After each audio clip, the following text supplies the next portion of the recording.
বন্ধুরা সকলে নিশ্চয়ই ভালোই আছেন। তো আজকে আপনাদের সঙ্গে শেয়ার করতে নিয়ে চলে এসেছি আলু ঝিঙে পোস্ত। চলুন শেয়ার করে নিই কীভাবে করলাম। আমি প্রথমে আলুগুলোকে কিউব করে কেটে নিয়েছি খোসা ছাড়িয়ে, আর ঝিঙের একটু হাফ খোসা ছাড়িয়ে হাফ খোসা রেখে দিয়ে আমি ঝিঙেগুলোকেও কেটে নিয়েছি। এরপরে আমি কড়াইতে 2 চামচ সাদা তেল দিয়ে, রান্নাটা আমি সাদা তেলেই করেছি, একটু কালো জিরে, শুকনো লঙ্কা, তেজপাতা ফোড়নে দিয়ে আলুগুলোকে আগে ভালো করে ভেজে নিয়েছি। এরপরে আমি ঝিঙেগুলোকে দিয়ে দিয়েছি।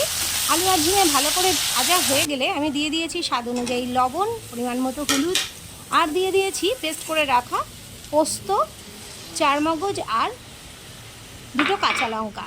তো এটা দিয়ে আমি ভালো করে মিশিয়ে নিচ্ছি। দিয়ে দিয়েছি একটু চিনি দিলে টেস্টটা বাড়ে, আর এর সঙ্গে দিয়ে দিয়েছি একটু কাশ্মীরি লঙ্কার গুঁড়ো।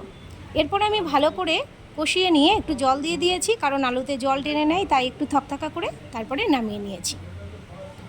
আপনাদের ভিডিওটি ভালো লাগলে আপনারা একটা কমেন্ট করে জানাবেন। কোথা থেকে কমেন্ট করছেন সেটাও জানিয়েন প্লিজ।